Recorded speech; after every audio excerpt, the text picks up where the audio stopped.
अस्सलाम वालेकुम। मैं ज़ाहिद अली ख़ान। पाकिस्तान में गुज़श्ता रोज़ भी एक बहुत अफसोसनाक दहशतगर्दी का वाक़या हुआ।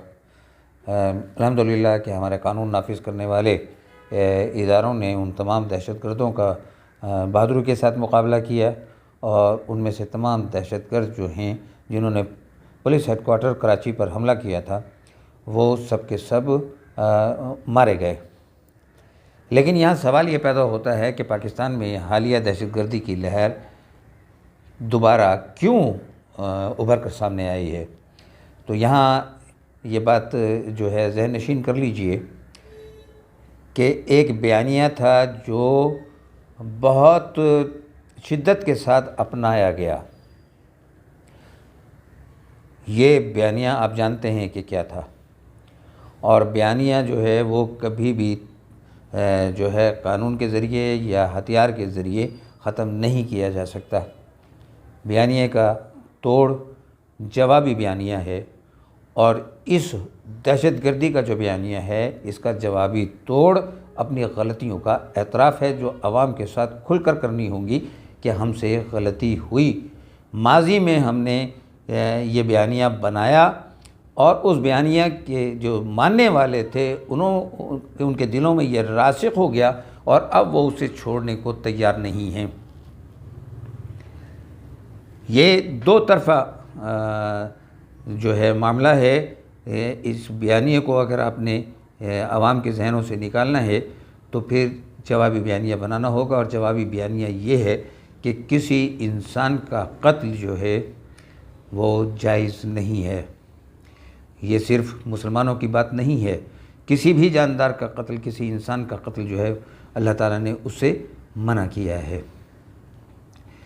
और पाकिस्तान में अपनी गिरफ्त मजबूत रखने के लिए जिस तरीके से कानून के साथ खिलवाड़ किया जाता रहा, जिस तरह आइन की धज्जियाँ उड़ाई जाती रहीं, जिस तरह गैर कानूनी इक़दाम किए जाते रहे, उन सब से अगरचे मौजूदा ताकतवर हल्के ये कहते हैं कि हम जो है गैर जानबदार हो गए हैं, लेकिन माजी के असरात जो हैं उनको ख़त्म करने के लिए जवाबी बयानिया देना पड़ेगा।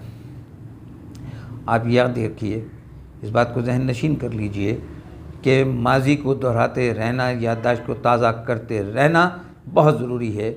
और याददाश्त को ताज़ा करने का पहला अमल ये है कि हमें ये कहना होगा कि हमने वो जो लोग 74 से लेकर और 2008 तक जिनको हमने तैयार किया वो गलत अमल था। आपके सामने हैं सारे हालात। 2022 के अंदर वो अमल दोहराने की कोशिश की गई, लेकिन अब देखिए कि पाकिस्तान इतने बुरे हालात से गुज़र रहा है कि एक तो ये बयानिया जिसकी वजह से दहशतगर्दी ने जन्म लिया, और दूसरा वो बयानिया जो किसी एक शख्स को जो है मसीहा बनाकर पेश करने का अमल था, उसने पाकिस्तान को किस कदर नुकसान पहुंचाया। हालांकि ये चंद अफराद का अमल था, लेकिन उन चंद अफराद के ज़ाती अमल ने पूरे मुल्क और कौम को दाव पर लगा दिया।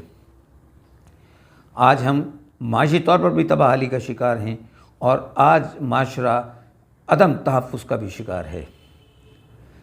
दहशतगर्द हमारे सरकारी दफातर में, और वो भी कानून नाफिज करने वाले सरकारी इदारों के दफातर में दीदा दलेरी से दाखिल हो जाते हैं। यह हौसला किसने दिया? किसने हालिया तौर पर जो है सज़ा याफ्ता दहशतगर्दों को रिहा किया? किसके हुक्म से वो बाहर गए? किसके हुक्म से उनको पैसे दिए गए? किन के हुक्म से उनकी सज़ाएँ माफ़ हुई? किसी तरफ से भी जो है इस पर आवाज़ नहीं उठाई गई। उसके ज़िम्मेदारान मौजूद हैं, लेकिन कार्रवाई नहीं होगी, और जब तक कार्रवाई नहीं होगी ये वारदातें नहीं रुकेंगी, क्योंकि जब उनके हमनामा मौजूद हैं और वो इस मौसर मकाम पर मौजूद हैं कि उनकी मदद कर सकें, तो फिर आपका उनसे मुकाबला बहुत मुश्किल हो जाएगा। हमारे यहाँ एक तरफ माशी मुश्किलात थी, दूसरी तरफ कौम को जो है दोबारा दहशतगर्दी का सामना है, और तीसरी तरफ हमारी अदलिया। हम इस वक्त माशी और तहफ़्फ़ुज़ की जंग लड़ रहे हैं। अपने माशी बका और अपने तहफ़्फ़ुज़ की जंग लड़ रहे हैं। और हालत जंग में हमारी अदलिया जो है वो जो मनफी किरदार अदा कर रही है, आवाम को उसका नोटिस लेना चाहिए। अदलिया के बारे में, अदलिया हो या कोई भी चीज़ हो, जैसे मैं बार बार कह रहा हूँ कि कानून, आपको आवाम को हक़ हाकिमियत देना होगा, ये बात आप ज़हन नशीन कर लीजिए। और आवाम का नुमाइंदा पार्लियामेंट है। आप तमाम चीज़ें जजों की तैनाती से लेकर अफसरान की तैनाती तक पार्लियामेंट के ज़रिए कीजिए। पार्लियामेंट के रीढ़ की हड्डी को मजबूत कीजिए, उसकी पोलियो ज़दा टांगों का इलाज कराइए, पोलियो के क़तरे पीजिए। जब तक आप ये नहीं करेंगे और आवाम के दिलो दिमाग में अपने अमल से, अपनी किरदार से, मजबूत किरदार से, अपने सादगी से ये बिठाइए कि कानून का एहतराम हम भी कर रहे हैं, कानून का एहतराम आपने भी करना है।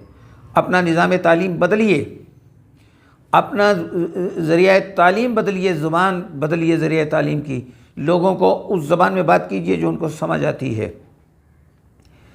मकामी ज़बानें फ़रोग़ दीजिए, सूबाई ज़बानों को फ़रोग़ दीजिए, कौमी ज़बान को अपनाइए, दीन को अपनाइए, मज़ाहिब को पीछे कर दीजिए।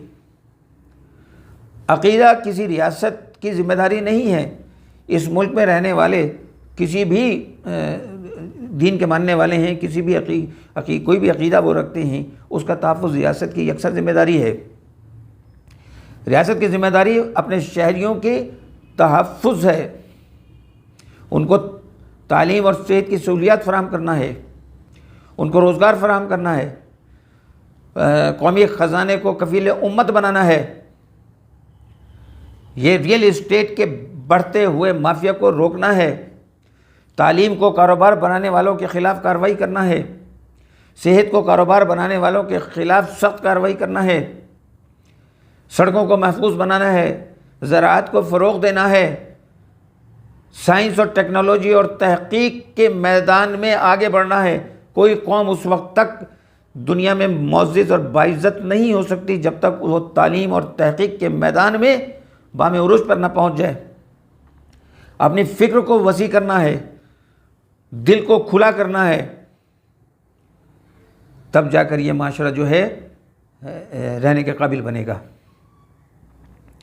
इसके लिए सबसे पहले सादगी और मुसावात आपको शुरू करनी है। मैं ये बात हुक्मरानों से कह रहा हूँ। अपने बजट, अपने गैर पैदावारी अखराजात आपको सिफर करने हैं। जिसमें काम करना है वो अपनी तनख्वाह में काम करेगा। ये बड़ी बड़ी गाड़ियाँ, ये प्राडो और ये पता नहीं कौन कौन सी 4-4 करोड़ की गाड़ियाँ जो आपने अफसरान को दी हुई हैं और उनके तमाम अल्ले तल्ले जो आपने उठाए हुए हैं, सब कौम के ख़जाने से लेना बंद कीजिए। कीमतें बढ़ाना बंद कीजिए, अपने अखराजात कम कीजिए। आपका GDP अभी भी इतना है कि आप पाकिस्तान को इंतहाई सस्ता पेट्रोल दे सकते हैं, इंतहाई सस्ती गैस दे सकते हैं, इंतहाई सस्ती अशिया खुर्दोनोश दे सकते हैं, बशर्त यह कि आपके गैर पैदावारी अखराजात और वो अखराजात जिनका ऑडिट नहीं होता वो सब ख़त्म करें, और जो कारोबार किए जा रहे हैं सरकारी ख़र्चों के ऊपर उन्हें बंद कीजिए। वो सब पैसा कौमी ख़जाने पर आवाम के लिए महफूज कीजिए, आवाम पर ख़र्च कीजिए। हमारे एक साहब ने ऐलान किया है, जेल भरो, जेल भरो, पेट ना भरो, जेल भरो। पाकिस्तान किन हालात में है और पाकिस्तान के नौजवान जो हैं वो किसी के हवस इक़्तिदार के लिए जेल भरें। अव्वल तो ये जेल भरने के लिए कुछ और तरह के लोग चाहिए होते हैं कि जो ये ख्वाब पूरा नहीं होगा, लेकिन उसके बावजूद भी ये फ़िक्र रखने वाले लोग जो हैं, अगर कोई उन्हें पसंद कर रहा है तो मैं उस पर अफसोस करने के अलावा कुछ नहीं कर सकता। आपको कम से कम इतना तो गौर करना चाहिए कि पाकिस्तान इस वक्त किन हालात से गुज़र रहा है और उसके ज़िम्मेदारान कौन हैं। मौजूदा हुक्मरानों को अव्वल तो हुकूमत में आना नहीं चाहिए था, बिल्कुल नहीं आना चाहिए था। गलती की उन्होंने आकर, और अगर वो आ गए थे तो उन्हें अपनी सोच को आगे बढ़ाना चाहिए था। यहाँ पर जजों की और सियासतदानों की, और वो भी मुल्क की सबसे बड़ी अदालत के जजों और सियासतदानों के बाहिमी राब्तों की ऑडियोज़ जो हैं वो लीक होती हैं, कोई नोटिस नहीं लिया जाता। पुलिस और दीगर तमाम एजेंसियों को मतलूब मुलजिम जो है वो पाकिस्तान की सबसे बड़ी अदालत के जज के घर से बरामद होता है, कोई नोटिस नहीं लिया जाता। अदालतों के अंदर बैठकर सियासी फैसले होते हैं, वाज़े तौर पर किए जाते हैं, कोई नोटिस नहीं होता। ये सब कुछ देखकर अवाम को ये एहसास होता है कि उनके साथ खेला जा रहा है। मैं बता रहा हूँ कि पाकिस्तानी अवाम का शऊर इस वक्त बहुत बढ़ चुका है। ये सोशल मीडिया का ज़माना है। सोशल मीडिया पे को अगर जो है जजों को उकसाने वाले ट्वीट होते हैं तो आवाम को बेदार करने वाले ट्वीट भी हो रहे हैं। सोशल मीडिया पर वीडियो जो हैं प्रोपेगेंडे की झूठी वीडियो अगर चल रही हैं कि पाकिस्तान ने जो सामान तुर्की को भेजा वो सारा का सारा जो है तुर्की की तरफ से आया हुआ था, ये फेक वीडियो जो है इसको आगे फैलाने वाले और उस पर यकीन करने वाले मुझे समझ नहीं आता कि उनका अपना जहन किधर है और हुकूमत किधर है कि वो इन बातों का नोटिस नहीं लेती। लेकिन इन झूठी वीडियोस के साथ साथ बेहतरीन प्रोग्राम करने वाले लोग भी मौजूद हैं जो आवाम को सही सूरत हाल बताते हैं, जो पाकिस्तान की मोहब्बत दिलों में उजागर करते हैं, जो दीन के बारे में सही मालूमात आपको फराहम करते हैं और जो इस्लाह माशरा के लिए काम कर रहे हैं। वो भी ऐसे लोग भी सोशल मीडिया पर मौजूद हैं और अब उनकी तादाद बढ़ती जा रही है। मैं तवक्को करता हूँ हुकूमत से कि वो इन सब बातों का नोटिस लेगी और जो मामलात सुप्रीम जुडिशल काउंसिल में ले जाने वाले हैं उनको लेकर जाएगी, जो मामलात पार्लियामेंट में लेकर जाने वाले हैं पार्लियामेंट में लेकर जाएगी। अगर उससे ये नहीं होता तो इलेक्शन कराए और जो भी हुकूमत आए वो ये काम करे।